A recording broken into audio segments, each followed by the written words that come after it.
ಸ್ನೇಹಿತರೆ ಎಲ್ರಿಗೂ ನಮಸ್ಕಾರ. ನಾನಿವತ್ತು HBR ಲೇಔಟ್ನಲ್ಲಿ ಇರುವಂತಹ ಶ್ರೀ ಶಿರಡಿ ಸಾಯಿಬಾಬಾ ಮಂದಿರ ಹಾಗೂ ಶ್ರೀ ಕೋದಂಡರಾಮ ದೇವಸ್ಥಾನದಲ್ಲಿದ್ದೀನಿ. ನೀವೀಗೇನು ನೋಡ್ತಾ ಇದ್ದೀರಲ್ಲ, ಇದು ಆ ದೇವಸ್ಥಾನದ ಒಂದು ಎಂಟ್ರೆನ್ಸು. ಎಡಭಾಗದಲ್ಲಿ ನೀವು ಶ್ರೀ ಕೋದಂಡರಾಮ ದೇವಸ್ಥಾನವನ್ನು ನೋಡ್ಬೋದು, ಬಲಭಾಗದಲ್ಲಿ ಶ್ರೀ ಶಿರಡಿ ಸಾಯಿಬಾಬಾ ದೇವಸ್ಥಾನವನ್ನು ನೋಡ್ಬೋದು. ಈಗ ನಾವು ಮೊದಲಿಗೆ ಶ್ರೀ ಶಿರಡಿ ಸಾಯಿಬಾಬಾ ದೇವಸ್ಥಾನದ ಒಳಗಡೆ ಹೋಗೋಣ.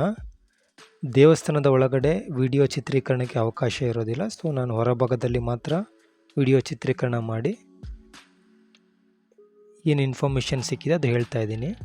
ಈ ದೇವಸ್ಥಾನ ಗುರುವಾರ ಹೊರತುಪಡಿಸಿ, ಶ್ರೀ ಶಿರಡಿ ಬಾಬಾ ದೇವಸ್ಥಾನ ಗುರುವಾರ ಹೊರತುಪಡಿಸಿ ಬೇರೆ ಎಲ್ಲ ದಿನಗಳಲ್ಲಿ ಮಧ್ಯಾಹ್ನ ಕ್ಲೋಸ್ ಆಗಿಬಿಡುತ್ತೆ. ಬಾಬಾ ಅವರ ಆರತಿ ಸಮಯ ಮಾರ್ನಿಂಗು ಮತ್ತು 12:30 ಒಂದು ಸಲ ಆಗುತ್ತೆ, ಆಮೇಲೆ ಸಂಜೆ ಮತ್ತು ರಾತ್ರಿ ಇರುತ್ತೆ. ಸೊ ಮಧ್ಯಾಹ್ನ ಶ್ರೀ ಶಿರಡಿ ಸಾಯಿಬಾಬಾ ಅವರ ಆರತಿ ಮುಗಿದ ತಕ್ಷಣ ದೇವಸ್ಥಾನ ಸ್ವಲ್ಪ ಕ್ಲೋಸ್ ಆಗುತ್ತೆ, ಮತ್ತು ಸಂಜೆ ಓಪನ್ ಆಗುತ್ತೆ. ಸೊ ನೀವು ಗುರುವಾರ ಹೊರತುಪಡಿಸಿ ಬೇರೆ ದಿನದಲ್ಲಿ ಬರ್ತಿದ್ದೀರಾ ಅಂದರೆ ಆದಷ್ಟು 12 ಗಂಟೆ ಒಳಗಡೆ ಬರೋದೇ ಉತ್ತಮ. ಸೊ ಬಂದರೆ ನೀವು ದೇವಸ್ಥಾನದ ಒಳಗಡೆ ಎಲ್ಲ ಹೋಗಿ ದರ್ಶನ ಪಡೆದು ಹೋಗ್ಬೋದು. ಈ ಶ್ರೀ ಶಿರಡಿ ಸಾಯಿಬಾಬಾ ದೇವಸ್ಥಾನದಲ್ಲೇ ನಾವು ಈ ಥರ ಒಂದು ಶ್ರೀ ಶಿವಲಿಂಗ ಹಾಗೂ ಶಿವನ ವಿಗ್ರಹವನ್ನು ನಾವು ಕಾಣ್ಬೋದು. ಇಲ್ಲಿ ನೀರು ಬರುತ್ತೆ, ಇವತ್ತು ಯಾಕೋ ಇಲ್ಲಿ ಬರ್ತಾ ಇಲ್ಲ. ಸೊ ಅದು ನೀರು ಬರಬೇಕಾದ್ರೆ ಇಲ್ಲಿ ತುಂಬ ಚೆನ್ನಾಗಿ ಕಾಣುತ್ತೆ. ಕಲ್ಲ ಮೇಲೆ, ಶಿವಲಿಂಗದ ಮೇಲೆಲ್ಲ ನೀರು ಬರ್ತಾ ಇರುತ್ತೆ. ಸೊ ಆ ಟೈಮಲ್ಲಿ ಇನ್ನೂ ಚೆನ್ನಾಗಿ ಕಾಣುತ್ತೆ. ಅದ್ರ ಬಗ್ಗೆ ಒಂದು ಶಾರ್ಟ್ ಕೂಡ ನಾನು ಅಪ್ಲೋಡ್ ಮಾಡಿದ್ದೀನಿ, ರೆಕಾರ್ಡ್ ಮಾಡಿ. ನೀರು ಬರಬೇಕಾದ್ರೆ ನೀವು ನನ್ನ ಯೂಟ್ಯೂಬ್ ಚಾನಲಲ್ಲಿ ಹೋಗಿ ಆ ಶಾರ್ಟ್ನ ನೋಡ್ಬೋದು. ಸೊ ಆವಾಗ ಗೊತ್ತಾಗುತ್ತೆ ನಿಮಗೆ ಅದು ನೋಡೋದಕ್ಕೆ ಯಾವ ಥರ ಕಾಣುತ್ತೆ ಅಂತ. ತುಂಬ ಚೆನ್ನಾಗಿ ಕಾಣುತ್ತೆ. ಹಾಗೆ ಶ್ರೀ ಶಿರಡಿ ಬಾಬಾ ದೇವಸ್ಥಾನದಲ್ಲೇ ಸ್ಟಾರ್ಟಿಂಗ್ ಒಂದು ದೇವರ ದೇವಸ್ಥಾನ ಕೂಡ ಇದೆ. ನಂತರ ದೇವಸ್ಥಾನ ಶ್ರೀ ಶಿರಡಿ ಬಾಬಾ ದೇವಸ್ಥಾನದೊಳಗಡೆ ಪ್ರತಿ ಗುರುವಾರ ಪ್ರಸಾದದ ವ್ಯವಸ್ಥೆ ಕೂಡ ಇರುತ್ತೆ. ಹಾಗೂ ಪ್ರತಿದಿನ ಕೂಡ ಪೊಂಗಲ್ಲು, ಸ್ವೀಟ್, ಆ ಥರ ಏನೋ ಒಂದು ಪ್ರಸಾದ ಕೂಡ ಕೊಡ್ತಾರೆ ಇಲ್ಲಿ. ನೀವು ಕೂಡ ಬಂದು, ದೇವಸ್ಥಾನ ತುಂಬ ವಿಶಾಲವಾಗಿದೆ, ದರ್ಶನ ಪಡಿಬೋದು. ಹಾಗೆ ಈ ಬಾಬಾ ಅವರ ದೇವಸ್ಥಾನದ ಕೆಳಭಾಗದಲ್ಲಿ ಧ್ಯಾನ ಮಂದಿರ ಕೂಡ ಇದೆ. ಯಾರು ಭಕ್ತಾದಿಗಳು ಆಸಕ್ತಿ ಇದ್ದಲ್ಲಿ ಧ್ಯಾನ ಮಂದಿರದಲ್ಲಿ ಹೋಗಿ ಕೂಡ ತಮಗೆ ಎಷ್ಟೊತ್ತು ಬೇಕೋ ಅಷ್ಟು ಧ್ಯಾನ ಕೂಡ ಮಾಡ್ಬೋದು. ತುಂಬ ಪ್ರಶಾಂತವಾಗಿರುತ್ತೆ ಬಾಬಾ ಮಂದಿರ. ಆಮೇಲೆ ಈಗೇನು ಪ್ರಾರ್ಥನೆ ನಡೆಯೋ ಸಮಯದಲ್ಲಿ ಬೆಳಗ್ಗೆ, ಮಧ್ಯಾಹ್ನ, ಸಂಜೆ, ರಾತ್ರಿ ಆಗಿರ್ಬೋದು. ಸೊ ಒಳಗಡೆ ಭಕ್ತಾದಿಗಳಿಗೆ ಕೂತ್ಕೊಂಡು ಕೂಡ ತುಂಬ ಚೆನ್ನಾಗಿ ವ್ಯವಸ್ಥೆ ಕೂಡ ಮಾಡಿದ್ದಾರೆ. ಇದು ಶ್ರೀ ಶಿರಡಿ ಸಾಯಿಬಾಬಾ ದೇವಸ್ಥಾನ ಒಂದು ಕುರಿತು ಒಂದು ವಿಡಿಯೋ ಆಗಿತ್ತು. ನಾವೀಗ ಶ್ರೀ ಕೋದಂಡರಾಮ ದೇವಸ್ಥಾನಕ್ಕೆ ಹೋಗೋಣ. ನೀವೀಗೇನು ನೋಡ್ತಾ ಇದ್ದೀರಾ, ಇದು ಶ್ರೀ ಕೋದಂಡರಾಮ ದೇವಸ್ಥಾನದ ಒಂದು ಎಂಟ್ರೆನ್ಸು. ಈ ಒಂದು ದೇವಸ್ಥಾನಕ್ಕೆ 500 ವರ್ಷಕ್ಕೂ ಹೆಚ್ಚಿನ ಒಂದು ಇತಿಹಾಸವಿದೆ.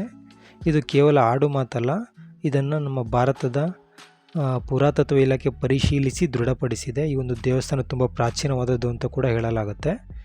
ಸೊ ಇಲ್ಲಿ ನೀವು ಒಂದು ಕಂಚಿನ ಆಂಜನೇಯ ಮೂರ್ತಿ ಹಾಗೂ ಧ್ವಜಸ್ತಂಭವನ್ನು ನೋಡ್ಬೋದು. ಅದು 15ನೇ ಶತಮಾನಕ್ಕೆ ಸೇರಿದ್ದು ಅಂತ ಕೂಡ ಹೇಳಲಾಗುತ್ತೆ. ಈ ದೇವಸ್ಥಾನಕ್ಕೆ ನೀವು ಶನಿವಾರ ಬಂದರೆ ತುಂಬ ರಶ್ ಇರುತ್ತೆ, ತುಂಬ ಭಕ್ತಾದಿಗಳೆಲ್ಲ ಬರ್ತಾ ಇರ್ತಾರೆ. ಪ್ರತಿ ಶನಿವಾರ ಇಲ್ಲೂ ಕೂಡ ಒಂದು ಪ್ರಸಾದದ ವ್ಯವಸ್ಥೆ ಕೂಡ ಇರುತ್ತೆ.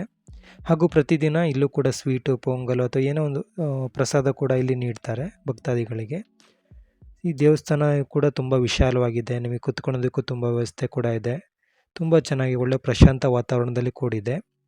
ಈ ದೇವಸ್ಥಾನದಲ್ಲಿ ಒಂದು ಕಂಚಿನ ಆಂಜನೇಯ ಮೂರ್ತಿಯನ್ನು ಕೂಡ ನೋಡ್ಬೋದು, ಹಾಗೂ ಒಂದು ಧ್ವಜಸ್ತಂಭವನ್ನು ಕೂಡ ಕಾಣ್ಬೋದು. ಈ ಧ್ವಜಸ್ತಂಭ ಹಾಗೂ ಕಂಚಿನ ಆಂಜನೇಯ ಮೂರ್ತಿ ಸುಮಾರು 15ನೇ ಶತಮಾನದಲ್ಲಿ ಬರುವಂಥ ವಿಜಯನಗರ ಸಾಮ್ರಾಜ್ಯಕ್ಕೆ ಸೇರಿದ್ದು ಅಂತ ಕೂಡ ಹೇಳಲಾಗುತ್ತೆ.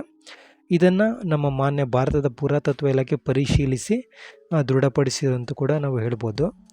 ಇಲ್ಲಿ ನಾವು ಬೃಹದ್ರೂಪಿ ಹನುಮಾನ್ ಅಂತ ಈಗೇನು ಕಂಚಿನ ಮೂರ್ತಿಯನ್ನು ಇಲ್ಲ ನೋಡ್ತಾ ಇದ್ದೀವಲ್ಲ, ಸೊ ಈ ಕಂಚಿನ ಮೂರ್ತಿಯಂತೆ ಕೂಡ ಇದಕ್ಕೆ ಶ್ರೀ ಬೃಹದ್ರೂಪಿ ಹನುಮಾನ್ ಅಂತಾರೆ. ಇದೇ ದೇವಸ್ಥಾನದ ಪಕ್ಕದಲ್ಲಿ ಏಷ್ಯಾದಲ್ಲೇ ಅತಿ ಎತ್ತರವಾದಂತಹ 63 ಅಡಿ ಏಕಶಿಲಾ ಕಲ್ಲಿನ ಒಂದು ಪ್ರತಿಮೆಯನ್ನು ಕೂಡ ರೆಡಿ ಮಾಡ್ತಿದ್ದಾರೆ. ನೀವೀಗೇನು ಇಲ್ಲಿ ನೋಡ್ತಾ ಇದ್ದೀರಲ್ಲ, ಈ ಥರನೇ ಬರುತ್ತೆ ಮೂರ್ತಿ. ಈ ದೇವಸ್ಥಾನದಲ್ಲಿ ಅದು ಮ್ಯಾಪ್ ಕೂಡ ಹಾಕಿದ್ದಾರೆ, ಅದೇ ಮೂರ್ತಿ ರೆಡಿ ಆದಮೇಲೆ ಯಾವ ಥರ ಕಾಣುತ್ತೆ ಅಂತೇಳಿ. ಅದು ಆಲ್ಮೋಸ್ಟ್ ಒಂದು ಫಿನಿಶಿಂಗ್ ಹಂತದಲ್ಲಿದೆ.